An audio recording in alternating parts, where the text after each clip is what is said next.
truth is the falling in love part is where the organism believes that this is an exceptional deal. The organism may find out after 3 months that it's not an exceptional deal once it's vetted it more carefully. But there is nothing like the excitement that comes with a romantic sexual attraction that's mutual and it looks like it's going to fly. All right, Dr. Lisle, how you doing today? Good, good. Good to see you. Good to see you too. You ready for some questions? I am ready for questions. All right. Dear Dr. Lisle, I've been with the same man for 13 years since I was 19, and we have two children together. Though we've had our ups and downs and areas of incompatibility, I truly believe our relationship is good.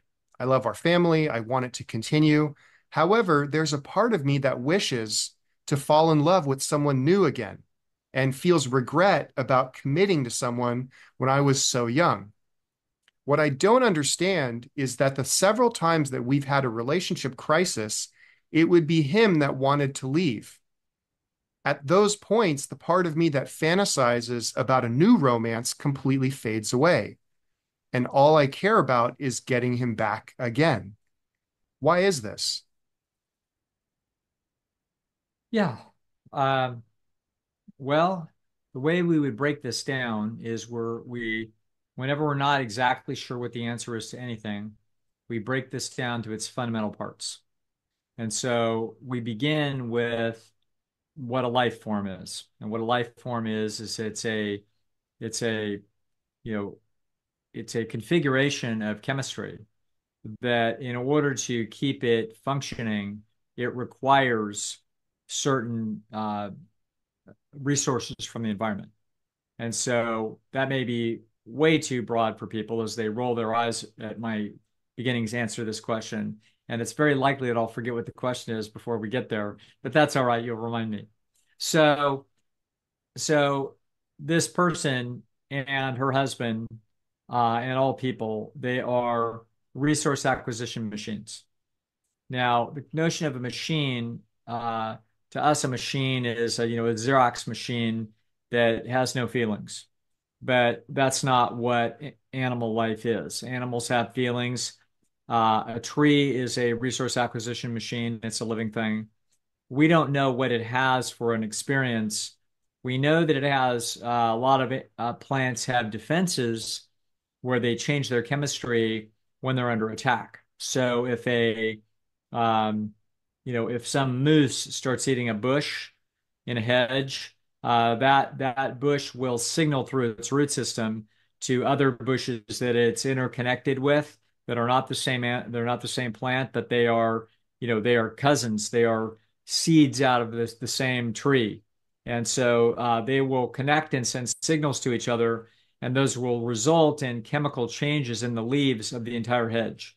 The entire hedge will become more bitter, okay, less worth eating. In other words, chemical defenses against a predator, amazingly enough, have been signaled.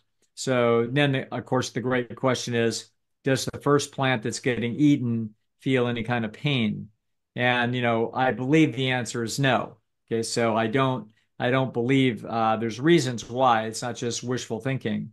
And that is that there's nothing that the plant can do other than that chemical configuration change that would be able to avoid the predation. So if it sees a predator coming, it doesn't have any ability to anticipate this. But even if it did, the fact that it can't move and hide and basically make itself scarce tells you that it's unlikely that it has a motivational system that would have something like fear and anxiety. So we don't believe, and also in order to create feelings and associated movement with those feelings, it takes actually some remarkably sophisticated equipment like that you can observe. So you can actually see a brain in an animal. You can tear it apart and realize, oh no, that's the center of how it is that this thing moves. So um, so from the highest possible concept, a living thing is a resource acquisition and defense device. And so that's what she is. She's a resource acquisition and defense device. And we're seeing her and so what happened to make animals function is going to be what we call the evolution of desire. So that's obviously a phrase that David Buss named his iconic book about romance and sex in humans. But you could have just as easily called that book, a book on food, okay, and why the foods are is important to animals. You could just have as easily done a book like that on desire for temperature regulation. It could have been also a, a story of aesthetics in humans, what landscapes they like to look at, okay, and what bodily features they like to look at in other people that cause them to have feelings of desire. So, what desire is it's the signal of a goal. And what a goal is it's an alternative set of circumstances relative to the ones that you're in that would improve gene survival probability. So, in this, what has happened is that as a 19-year-old that got married, had a couple of kids, now she's 32. Um, it is reasonable for her to be uncertain about whether or not she got the best deal. So she's designed by nature to um, essentially assess her lifespan and her mating window for optimization of gene reproduction. And so she doesn't know this, of course, but it's embedded into her DNA. And in there, what we're going to see is we're going to see desire. So there's going to be a desire for another, roasted salt and almond, and there's going to be a desire to kiss one of her kids on the head, and there's going to be a desire to go on a tropical vacation, and there's going to be a desire for spaghetti, and there's going to be a desire for, Hogan's Heroes on TV. There's always going to be new goals that are going to come up for every second of the organism's existence as the new goal state basically says, here is what you could do for the next second that would improve the gene survival probabilities. So, like, my mind is formulating what it is that I'm going to say. And what I'm going to say is going to be attempting to be as potently educational as possible. So I'm not somebody, for example, that's seeking my status by trying to display vocabulary. That doesn't happen to be, to the best of my knowledge, that will happen from time to time.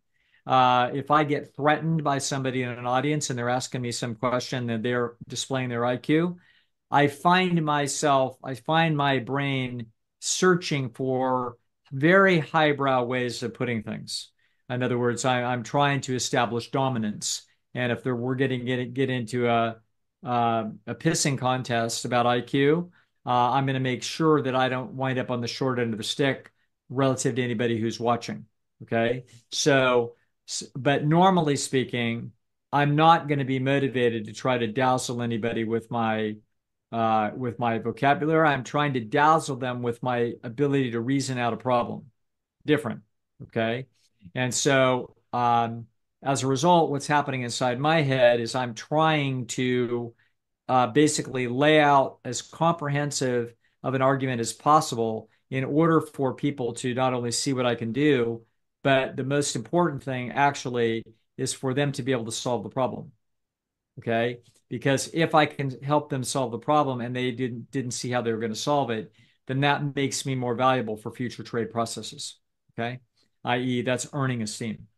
So as a 19-year-old that attracted some guy and he was willing to commit to her, so they got married and then they had a couple of kids. She is at 19, she's looking at the world through the lens of a Stone Age mind that is essentially got calibration equipment that looks around her existing universe of her experiences and says, "Do I have a very good deal?" And the answer was to her, "Yes, I had a very good deal." And she had romantic sexual impulses that were attempting to drive the system into reproducing under optimal circumstances, optimal relative to the time and energy expenditures that it would take to improve them. And so she had had enough experience from the time she was, 11 or 12 years old when she started to first have those impulses, all the way to 19 years old when she had had, a fair amount of flirtations with boys and had had opportunities of some kind in all probability. And then at 19, she's actually getting married. That is very likely that that person essentially had calibrated herself reasonably well. And so she calibrated herself reasonably well. And to this day, she will tell you that, it's a pretty good situation. I'm pretty happy with it. I didn't wind up with two left-footed children. You know what I mean? In other words, everything looks sorry. Sorry. Okay. Point is, point is, it all looks pretty good, just like she thought it was when she was 19. The thing is that now that her horizons have expanded and she's actually run into more people, and as a result of running into more people, she's going to be more focused on the people that she would be interested in rather than being worried about her competitors. She's not seeing herself through the lens of her husband's eyes. She's seeing herself through the lens of her eyes, where it is that she looks out and says, you know what? Could have done a little bit better here. Could have done a little bit better there. She also can sense the excitement that is, in the rare excitement that comes when you feel like you have discovered a really exceptional deal in this area. There's no excitement like it. We call that falling in love. That's what that is. And, how far we go with it, like whether or not, quote, the love is true, the truth is the falling in love part is where the organism believes that this is an exceptional deal. The organism may find out after 3 months that it's not an exceptional deal once it's vetted it more carefully. But there is nothing like the excitement that comes with a romantic sexual attraction that's mutual and it looks like it's going to fly. And so she's had that experience. That experience is a long time in her past. That's 13 years past or more. And so as a result, what she has now is whatever the truth of the relationship is. And the truth of the relationship is it's pretty good. However, um, it was early. It's reasonable for a Stone Age woman to be reproducing by the time she's 16, 17 years old. 8, 19 is absolutely high time. And so this thing isn't going to live all that long. Shit's going to happen and they're going to be dead. So it's no surprise at all that following her instincts, she's married and starts having kids. Completely reasonable. Only, high IQ, high conscientious, modern 21st century people where women's education and men's education, goes through this storied process of getting degrees and all that kind of establishment. And then we have to actually get ourselves in a position financially, for God's sake, to raise kids. No 16-year-old on the Kalahari has to worry about whether she can financially support a kid. She can financially support a kid as well at 16 as she can at 36. There's nothing that she's going to learn. There's no credentials she's going to develop. No, this is it. It's your hands and a rock. You know what I mean? And dig the potatoes out of the ground and be sexy and have some guy that wants to be with you. And now he's going to hunt and blah, blah. That's it. That's all there is. So there's no waiting, for God's sakes. And there's no catastrophe of a teenage pregnancy. So the so anyway, what she did was perfectly reasonable. And her results are actually pretty good. We would give these results B plus A minus. Okay. And do we have any strong evidence that that you left something behind on the table? And the answer is not strong evidence. We got a suspicion that we left something behind on the table. I turned down some schools. I could have gone there and it would have been a different experience than the one that I had at UVA. Might have been better. Okay. The but so the point is that of course it's reasonable to look back over your shoulder from time to time and to analyze, did I make the right choices? I mean, was there evidence in retrospect? Is there anything about this that I could have possibly seen coming and I could have done a better job? And what she's looking at is she's now realizing, son of a bitch, I'm going to live. Like, I'm not going to be dead at 30. I didn't have to reproduce a couple of kids, put them in the village, and have them 7 years old by the time I'm dead from, a leopard attack. No, I was going to live. I was going to make it. I was going to live 80 years in all probability. And I was going to be able to actually take a lot longer look at a lot more mating choices and not have to get so committed so early. And I could have been 32 years old or 30 years old just finding somebody that instead of picking out a 1 in 20 possible suitors, I could have looked at 150 and I could have optimized my search out of 150 instead of optimized my search out of the first 20. And as a result, I might have done better. Okay. So it's reasonable now that her perspective on her survival odds has changed. And as a result, she's realizing, wow, I optimized, but I optimized early out of a small set. I only looked at the first 5 resumes. I didn't look at 25 of the resumes. And I'm seeing evidence that the values that attracted to me to this specific guy are available in the marketplace.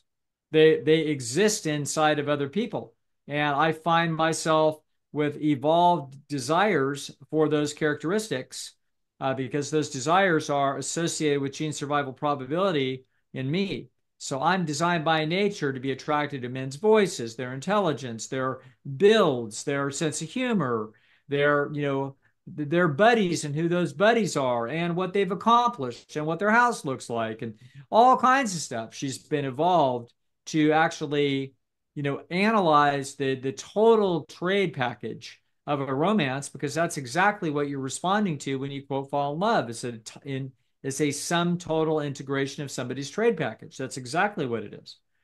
And so now she says that when they run into stress, i.e., disagreements about the trade process, i.e., I don't think I'm getting as good a deal as I think I should be getting, and now for we're having an argument as I'm attempting to renegotiate with you, and you're balking because you don't think that we should be renegotiating that aspect of the trade process.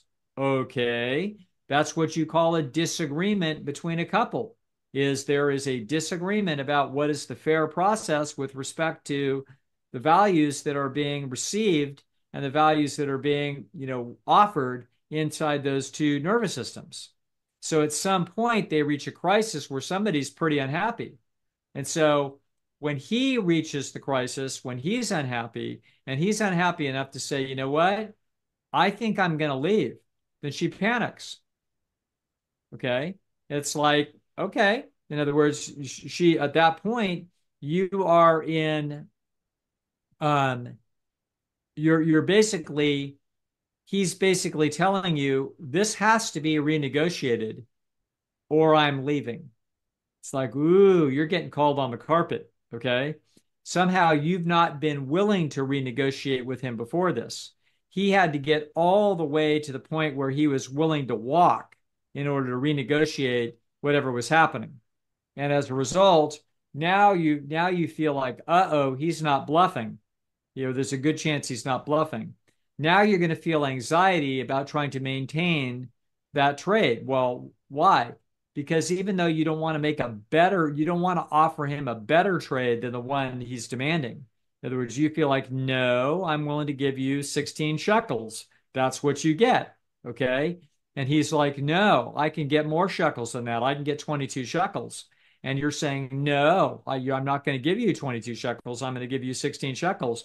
And he's saying, fine, I'll take my moccasins down the street. I'll just see how many shekels I can get for them. And so now you're like, well, now wait a minute, wait a minute. Okay, I'm not so sure that I can get those moccasins for less than 16 shekels. Maybe I'm willing to pony up 18 shekels. That's your anxiety at having a deal pulled out from under you that you're not sure that you can replace. Okay. So, and then when you've been in those circumstances and you are ready to walk and you are renegotiating the terms and you are saying, listen, if you don't do this, I'm going to walk.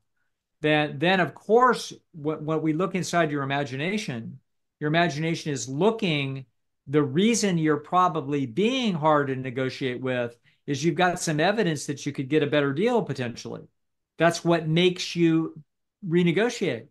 In other words, everybody with a brain knows you can try to renegotiate with your boss to go from 18 to $20 an hour, but you're in pretty shitty shape if that's the only job in town. But if you have a job offer from another place that's offering you 20, and you go to your boss and you say, listen, I'm going over to Taco Bell unless you pay me 20. I'm perfectly happy to work here because I'm pretty happy here, but I'm not going to continue to work here for $18. It's costing me $2 an hour. I can walk over there today. The guy offered me that. Oh, well, in that case, now you're in a much more powerful negotiating position to get what you think is fair. And your boss may grumble, or he may say, you know what, freaking piss off and go walk. You're not that great. I can get somebody else in here for 18.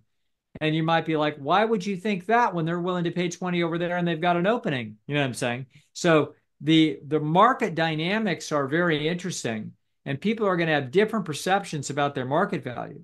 So a very difficult time to negotiate with your husband, where he's going to be tough on you, is when he's got a hot new girl who came into his firm and she's being somewhat flirtatious with him about that. And then now he's like, hey, things, I'm kind of bored at home, actually, now that I think about it, that it's not that exciting, which means I can't get that good of a deal. I don't feel like the deal's that good. I think I have a better potential deal on the table. Or if I don't, I've got evidence that I could. So, in other words, so suddenly the person's self-confidence about what it is that they have to trade changes with positive feedback from from what your competitive, from your competitive position. And so as a result, suddenly, you can feel the anxiety of finding out that you are replaceable. Okay. And, as my one of my favorite phrases that I memorized of, famous quotes is from Charles de Gaulle: the graveyards are full of indispensable men. I mean, that's just I just ran into this situation here in the last couple, 3 weeks in a consultation. It's like, yeah, nobody's indispensable. There are people that are valuable as hell, but nobody's indispensable because the world will go on without you. No matter how beloved you are, if you die in a car wreck today, the love of your life will go on without you. Okay. You are priceless and you bring great value, but the bottom line is that the values that you bring can be reproduced to some degree in aggregate. Okay. This was the famous beautiful insight played by Brad Pitt in Moneyball, which is not a great movie, but it's one of the great concepts in world history, is to understand that what we thought was going to be all intuition can be actually mathematically defined. So in other words, and so they literally has changed professional sports to the point where now the analytics that are go on, like if you're a professional basketball player in practice, you better be careful not to bite your fingernails because some idiot's up there with a camera analyzing everything, trying to figure out whether you're worth a $7 million contract or whether you're only worth six. Okay, so the anyway, so what happened? What is the answer to your question? The answer to your question is that your relationship to your husband, you are in a trade process. That is what a relationship is. A relationship is a series of trades that take place between two people because they have things they embody inside of their minds and their bodies. They are a conduit to values. Okay. So there's a conduit. There's the male every couple days of its life, if it's reasonably healthy and functioning, it manufactures 300 or 400 million sperm. It needs to get rid of those. Okay. It needs to offload those. Okay. And it will, one way or the other. It's going to offload them. And because they are poor quality, the longer they hang around. So you have to get rid of them and get the new ones in. Okay. So there's a process by which this happens. I feel like a junior high school student. Okay. So the point of it is that process under the ideal conditions is maximally gratifying to that organism. For it's a multi-dimensional organism that as a result, if the guy's into you and has sex with you and has an orgasm, that's about as valuable as it gets, for his activity. He can't do it very much. Statistically, it's 5 minutes, you know what I mean, every other day or whatever. In other words, the average male would do that 4 times a week, 5 minutes. It's 20 minutes. Okay. But it's the 20 minutes that reproduces the species. It's designed to be very short term and incredibly intensive in order to, it's a tremendous signal and motivational reward process to basically, and it's the end chain, generally speaking, of a long series of a chain of action that is actually motivated piece by piece to try to get there. Okay. So the however, what a marriage is and what the relationship is and what love is and all these things are, these are trade processes. They are little midget trades. I'm trading 1 minute of my time for 1 minute of your time, etc. It's a constant iterative process. When it gets to the point where you're like, you know what? I think I could find another partner that could trade better. That's called an unhappy relationship. It's what that is. Okay. But literally, if we looked inside of it, we would look at the little micro analysis of the trades that are going on, and we would find that one of those parties is saying, yeah, I'm pretty sure I could get a better deal, and I can get a better deal under a time frame that makes evolutionary sense. Okay. So now she's in an interesting situation where 32, pretty happy, two couple of kids, everybody looks like it's healthy, etc. And so, but she's looking at this thing and she's like, I've got about 10 years left. And I've actually scanned the landscape, better now. And now I'm not in such a risky position because I've already got two eggs that are actually up and functioning. So, you know, I could maybe be talked out of this. Okay. In other words, my guy is a trade package, and he, as the incumbent, he has actually generally a lot going for him because he's a known quantity. So the liabilities have been assessed. She's been with him for 13-ish years. So she knows how bad he gets, and that's the limit, i.e., the devil you know. So she knows how bad it can get. She also knows how good it can get. So she's calibrated his trade value pretty well. She looks at other people and she will occasionally see the possibility that she could trade better, but she doesn't know if that's even true because with the better also may become worse than she knows. So they come with hidden liabilities. So so many people find out that they leave a partner, and then the next one that looked a lot better, it turns out no, it wasn't better, and it's not going to fly. And a lot of people have been demoralized and surprised by that because they fell in love again under the what falling in love is a process of uncertainty where we are excited about the possibilities of what a trade process may be, but we don't know yet. Okay. Yeah. Talk to me in a year, then tell me how it is that you feel. Okay. That's what that is. So and so that's where, and the system is designed by nature to be fairly liberal about that. In other words, it would not want you to miss a great opportunity. So when an opportunity looks quite good, it fires up all that circuitry. Okay.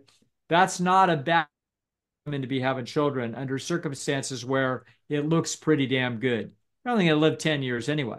So you're by the time you're 21 years old, you're only on this planet another 10 or 20 years, 15 years. You're going to die probably at some point between now and your 45th birthday. So as a result, we don't think that way, but your love circuits were engineered to fire up under conditions of uncertainty. And remember that there's more certainty there than you know. There's no alcoholism on the Kalahari Desert. There's no unemployment on the Kalahari Desert. You know people reputationally well enough. If they've survived well enough, if the guy's 26 years old, he's pulled his weight. He's done what it is that he's supposed to do. He's fed himself. Okay. And so if he's got big enough muscles and he's not starving to death and other people seem to like him, that's as good a vetting as you need. And then if it turns out that you like him and you laugh and he tells you and he talks about how he's going to stick around with you because you're the best thing he's ever, hey, that's pretty good. So that's where almost all children of this species got born under those conditions. It was a rarer condition where the male actually stuck around as long as he thought. And we went 10 or 20 years, and you became incredibly valuable, and you were like bonded as best friends and everything else under the sun. Like, yeah, not typical. Okay. So it's not surprised that, mostly what's going to happen is people are going to go through that process, wind up with pregnancies, and might be in a relationship for a year or two or three or five or seven. But you're going to expect competitive processes and chiseling within a relationship. You're going to expect a lot of things will happen that will result in things cooling down. She's in pretty good circumstances. This is, if you're not disgusted and irritated and frustrated and sexually disinterested, you know what I mean? If you're actually love the guy, like him, find attracted to him, find, wonder about the other side, about what could be better, and you got some circuits in there telling you, yeah, you could be better. Get some evidence every now and then from somebody that flirts with you that it might be better. So you can expect those processes to happen, but you can also expect processes when he starts to pull away and renegotiate your anxiety because it's like, no, I know that deal. That's a pretty darn good deal. And to lose it, that's like a job that's pretty damn good. You know what I mean? And you kind of threaten your boss a little bit that you might move, and they say, hey, you got to do what you got to do. It's like, wait a minute, maybe I'm not so fast. So that is the story about why it is that you would have the different kinds of feelings under different conditions. Sounds like the relationship is quite good. Sounds like it has a future. We don't know what that future looks like, and we don't know who one day may be lured out of that relationship by an opportunity that is making them an offer they can't refuse. We don't know, maybe never. Okay. But the fact that you're having those feelings and the way they work has a deep evolutionary logic. And that logic is not unique to romance trades. It's to all trade. It'd be to friendships as well. It's just that it's far more dramatic because there's far more chips on the line with respect to romance than any other trade that people make. Wonderful. All right. Yeah, I can imagine that both the male and the female might get might perceive that they're a better deal than they might actually be after they've been in a relationship with somebody for a while. So their Yeah. status may rise a bit. Oh, it could. Their status could change. Both of them could change. Mhm. Their status could definitely be altered. It can most potently be altered by attractive other people trying to poach them. Mhm. That is where they are very likely to get rocked. Okay. Mhm. So, in fact, as we know from Buss's research, that most people in the top 10 percentile were poached out of they were poached into the relationship that they're in. In other words, highly valuable people usually only, are leaving because another deal comes along. I mean, there's many exceptions to that, but the fascinating thing that it was predicted and found that highly attractive people are often not on floating around the environment for long periods of time trying to find a partner. That is usually not the case. Usually they are already in a relationship and they get poached out of it by somebody, that's pretty attractive that is dangling some, i.e. a better deal in front of them.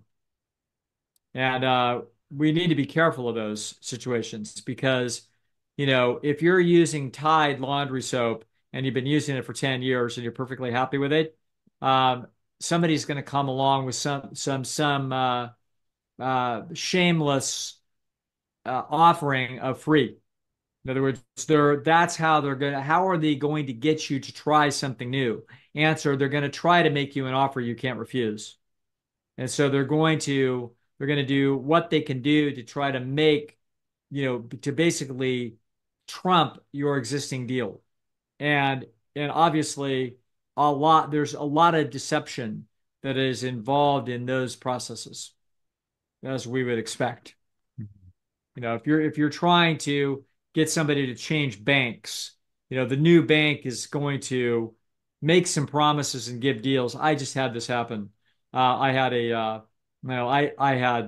I lived with pack rats, so I finally got sick of it and bought a storage garage, got a storage garage, and it was $244 a month. And I'm like, that's a pretty damn good deal. It's a big storage garage. And so I was all excited about it. And 6 months later, I got the thing that it increased it $100. And I'm like, I didn't read the fine print. I just thought I expected a 10% a year increase, like I always expect when I've rented storage garages. I didn't expect a $100 increase. So, such is life, i.e., just one more example of too good to be true probably is too good to be true. Yeah. Yeah, Well, you got to have a moving truck on standby every month with those kind. yeah. There you Yeah. go. All right. What else we got? All right. Our next question is now this is probably a little bit in the future of this couple, but Yeah. dear Dr. Lisle, I recently shared a passionate kiss with a married man. I'm worried the village might know. It's a small town and all. I don't want to be labeled as a bad person. This individual likely has their reasons. I believe they're going on 15 plus years of marriage, a few kids, etc. He's a good-looking guy in his mid 40s. He's a business owner. If I get confronted, how do I put my words to help people understand that men are inherently wife, wife, wife chippy, and it may be understandable for them to kiss a random girl to feel like they are still valued in the marketplace? I want to clarify that I unexpectedly was the recipient of this kiss, but I didn't slap him. I didn't walk away. It was nice. I feel guilt over the matter and avoiding seeing anyone that may know. I'll let time ride this out and hopefully not have to deal with conflict. But if I do, how would you suggest that I handle it? Wow. Talk about a highly conscientious individual. The And yet, having been around, enough villages with enough females to know that even one little incident, gets remembered for 40 years. Like they look like women, but they're actually a bunch of elephants walking around.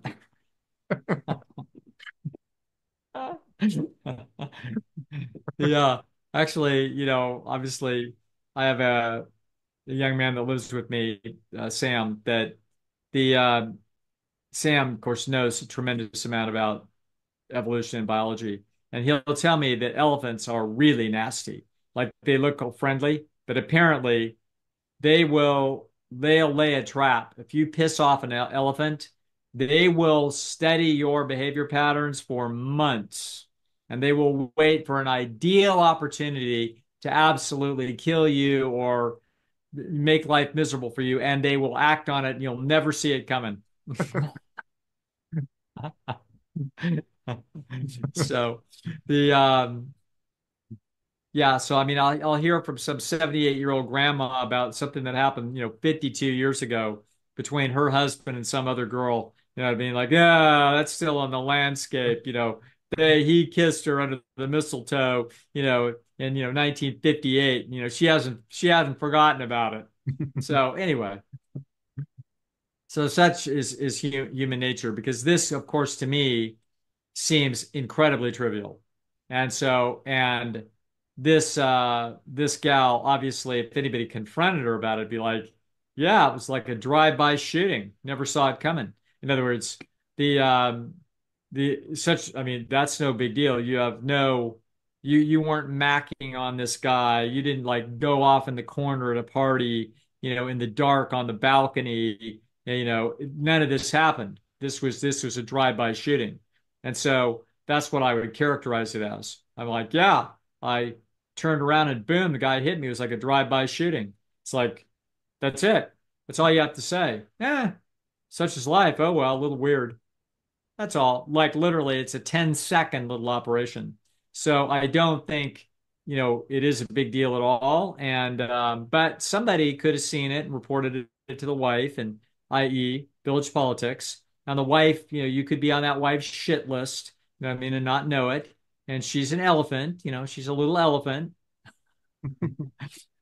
And so no telling, if she's if she's on the county planning commission and you're looking to remodel your garage, you can count on it getting rejected. This is the sort of thing that goes down, but I wouldn't worry too much about it. And like I said, it will almost certainly amount to nothing. And it's also when things like this happen, it's a useful thing to know that you're not the first gal that he did this to.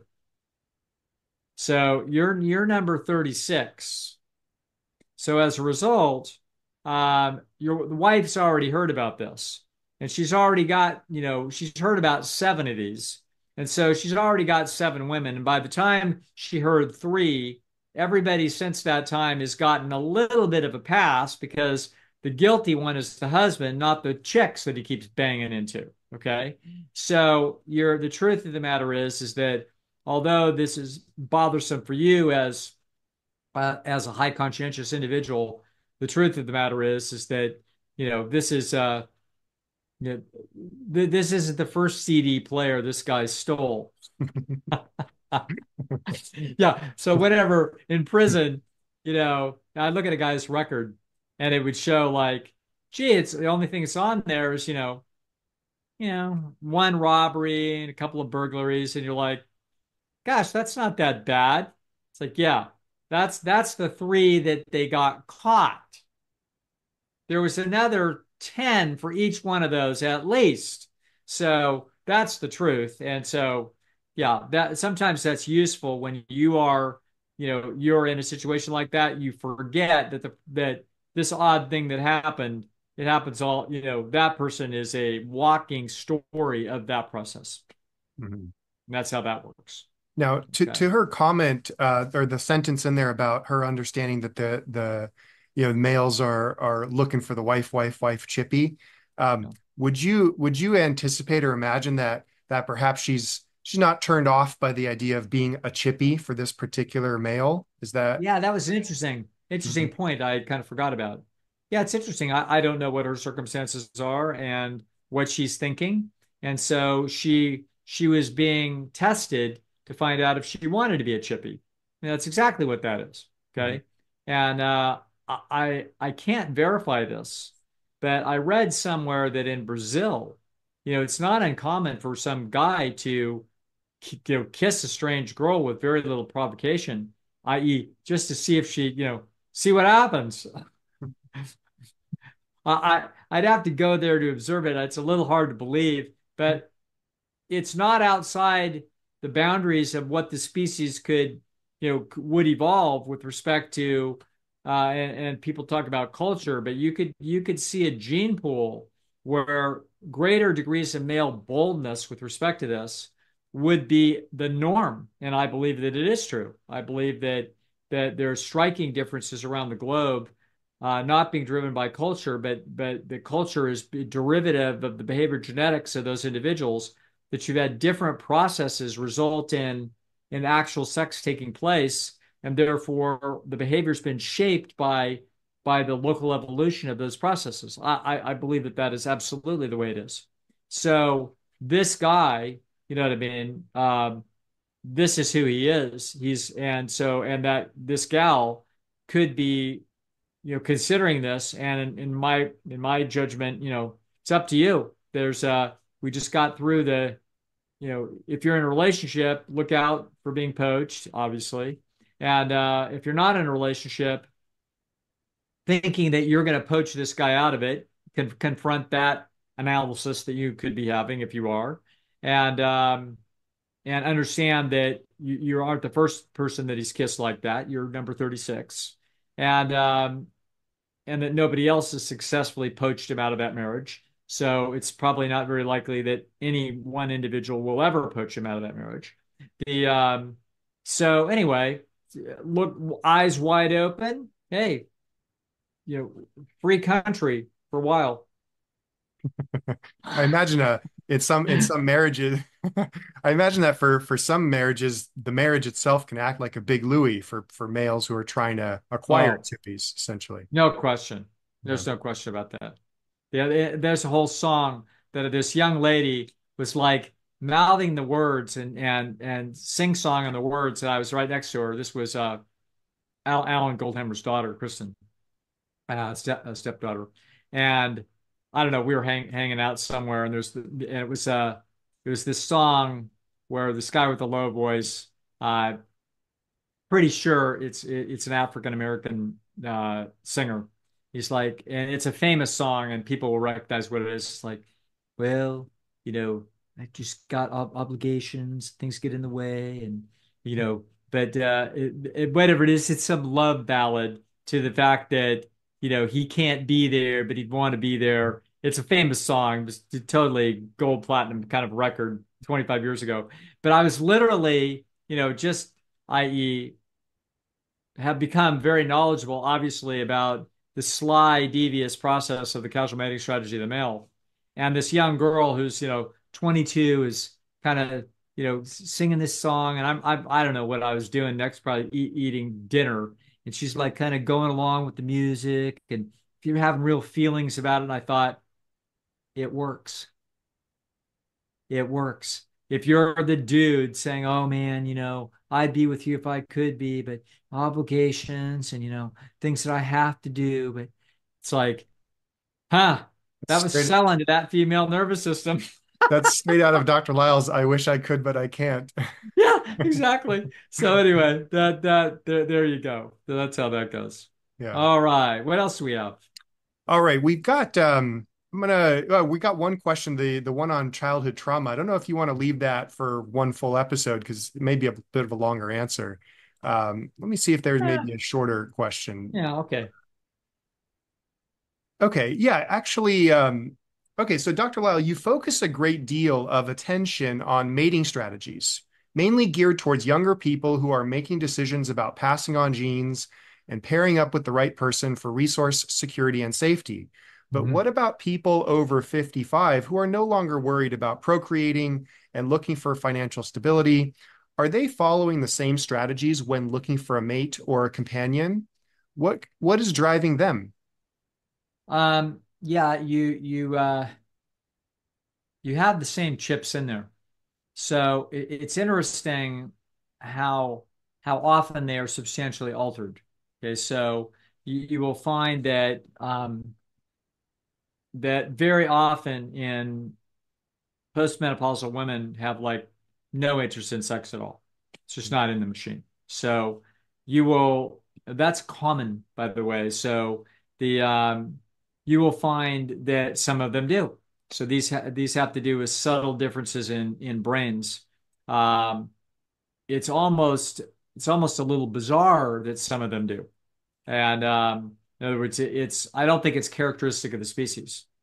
So but the characteristic of the species would probably, I think it probably still is, to have close companionship, to have physical touch and affection. In other words, probably also knowing that you are attractive still probably is pleasant. In other words, those circuits don't go away.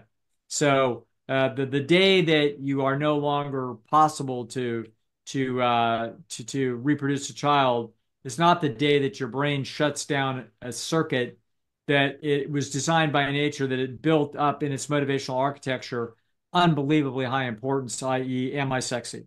Okay. Am I sexy to you? That is a that is such a massive component of what should be running that organism, that to feel like it would have any advantage in a clock to just shut that thing off. No, it didn't pay any evolutionary sense to go in there and have a little electrician go in there and shut down all of those circuits. Now, it comes pretty close. In other words, if there are grandchildren around, that lady will be way more interested in grandchildren than she usually is in sex and romance. So we will find that there's a pretty big electrician inside that system, shutting down circuits all over the place and turning on other circuits. Okay.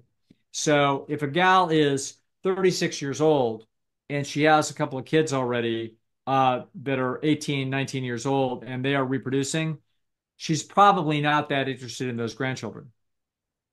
In other words, so she's like, no, I've got my own sex and romance to do. I'm only 36 years old. I got a lot of steam in this engine. Yes, okay, I hope you can afford it. Yes, I'd be happy to see the baby. Yeah, it's kind of cool, but not that cool. Okay. So talk to me when I'm 47. You know what I mean? I'll be a hell of a lot more interested in being a grandmother then. Mm. So problem is I'm still a mom then. You know, had my last kid at 38, 39. and that kid's only 7, 8 years old, I'm still a mother. And quite frankly, take care of your own. Okay, so the we're all here in the village, all help. I'm another pair of eyes on your kid, of course, and I've got a vested interest, but I'm a hell of a lot more interested in my 7-year-old than I am in your newborn. Okay. So anyway, so this is how we would expect the machinery to work. Um, Men obviously are able to reproduce all the way to their dying day. Um, so we would expect them to be still pretty damn sexually motivated, 70 years old.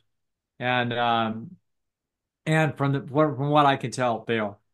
So that I think that men at 70 years old are probably, if they're reasonably healthy, I think they're a hell of a lot more interested in sex than the average 7-year-old female. Mhm. The so so how does this work?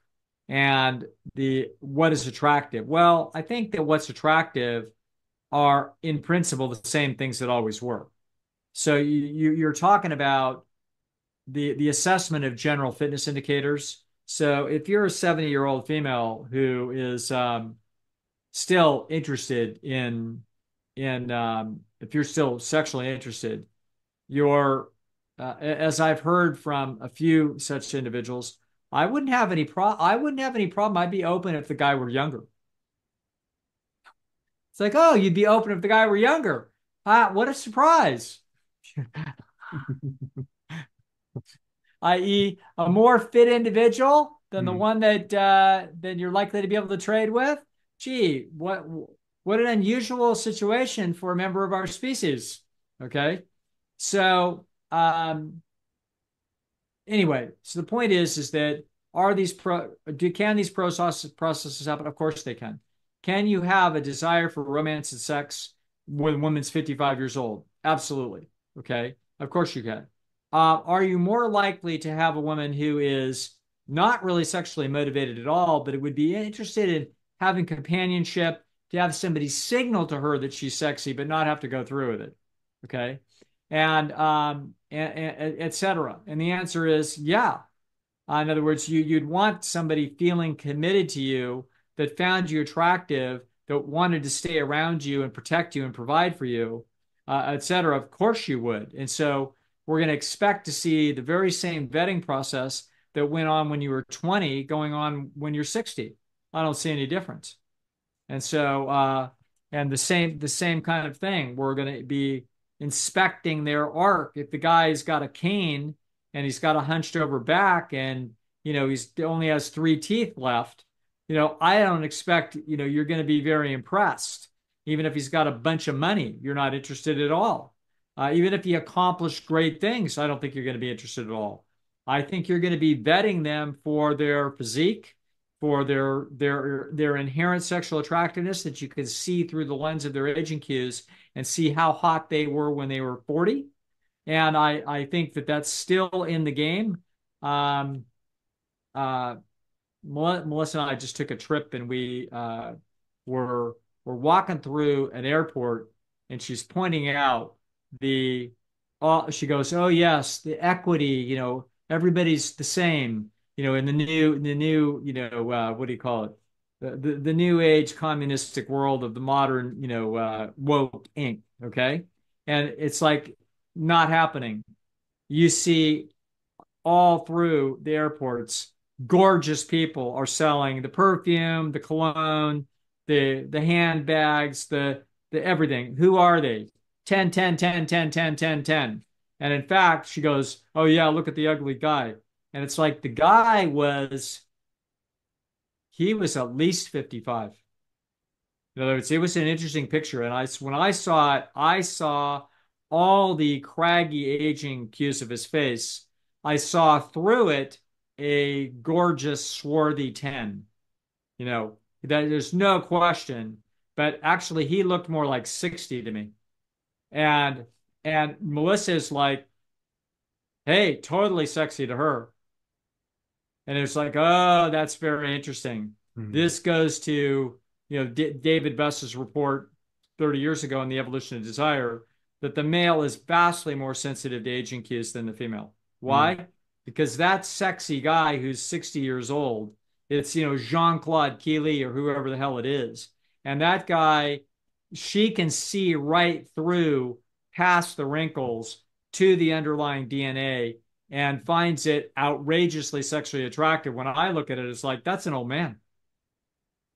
You know what I mean? So that's so through my eyes, but it was interesting to see that. And actually, that's a nice little master's thesis for some EP student that would be like, okay, just how far does it go? Like, what is the increment of decreased sexual attractiveness in the male with every decade, starting at, I think, around 40 to 42 is right about where the males they have not yet started to decline.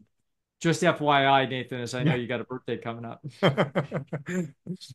Well, like some people, as I've heard women say that when the male starts to get grayer hair, it actually makes Oh. them more attractive. They seem a little bit more seasoned, essentially, is what I've heard women say. Well, I certainly hope so. I haven't seen any evidence of this, but I can tell you that I can Keeps the tell dream you alive. that what you're seeing is that's going to be a distributed characteristic in the females. Okay, Hmm. so there's going to be some females. There's going to be ecological niches, as you can see that what you're watching is game theory. Hmm. So, in other words, at 45, that guy's showing some aging cues that indicate that his sperm isn't quite as good a quality as it was when he was 35. Hmm. Okay. But what we find, but what we're going to find is that there's going to be some degree of discounting. But also, if I happen to be a female that only discounts that, let's suppose he's dropped in his objective gene quality has dropped 2%. In other words, there's a little bit more likely his kid's going to be autistic. There's a little bit more likely that his kid's going to have this or that problem. It's a little less likely that we're going to get, it may decrease the statistical likelihood of a very high end specimen coming out of that guy. So at 45, the average female is discounting him from a 9.5 to a 9. But that's going to be an average discount. It's going to be a bell curve around that discounting. So some females are going to discount the shit out of them. It's like, no, I wouldn't touch anything that old. No way. Okay. Other females might barely discount him, like discount him a tenth of a percent. You see, now he's a 9.4. Hmm. See what I'm saying? Hmm. And actually, and then it could change her excitement about this because it's like, and not only that, I know that my competition is discounting him half a point. So as a result, I'm at a competitive advantage relative to my competitors. So she doesn't have to be conscious of any of these things. These things would have engineered systems inside of human evolutionary history. Hmm. And so i.e., you run into women. The same thing is true of male pattern baldness. So that's a substantial discount on the part of a lot of females. But I'm telling you, there's a lot of females it doesn't even register. It doesn't impact their assessment of the guy's sexual attractiveness at all. And so this is again, game theory, niche picking. You know what I mean? These are individualized neural circuits that are almost certainly inherited. It's possible that they could come from some kind of environmental inputs, Hmm. but it's more likely that these preferences are inherited. And I imagine So there's a bit of interplay too. Like if the older man is dressed very nice and showing off some status cues that a younger man just couldn't afford, that might tip the scales a little bit too. yes, well, it could indicate that's just nothing other than basically a resume of the person's resource acquisition capabilities. Hmm. Okay, so that's what that is. So yeah. But anyway, I think I can't remember what the question was, but Oh, what like was the oh as it was about sex and romance in older age. Mhm. And the answer is that the males are going to be continually still triangulating on females that are evidence and cues that they're fertile. Okay. So that's a pain in the ass because the average 70-year-old male is going to have his eyes on probably, I mean, everything that's fertile, but his eyes are going to probably going to be fixed on people that look like they've still got some fertility in them. So a good looking, well preserved 55-year-old still looks like she might have viable legs, but that's not common. Okay. So therefore, he's going to have a rough go. The good news in that regard is that males are inherently less discriminating than females, just generally. So so as a result, it's he could find a 65-year-old, find something attractive about a 65 or 70-year-old that he's still quite interested in. That could easily happen and does. Um, so I will have women in their 60s who are attractive women that are still under a lot of pressure behind males as males are coming after them and et cetera. So that the males are probably seeing, in other words, they're just built to be highly tolerant to a diversity of so there's going to be some percentage of males are absolutely willing to take a flyer on a 44-year-old female who's at the end of her fertility and a good looking 64-year-old female that's well preserved and her hair is not gray because it's dyed, you know what I mean? And she uses a little bit of makeup and she's in good physical condition. She could be very sexually attractive, basically mimicking a 44-year-old that still has an egg left. Okay. It's more likely that she won't have any interest left, Mhm. then, Bluffing. but anyway, such is life. So Yeah. what can I tell you? The machinery is still after the same processes. Hmm. So the interesting thing about it is the male machinery basically isn't going to change much at all. It's going to change according to its market circumstances.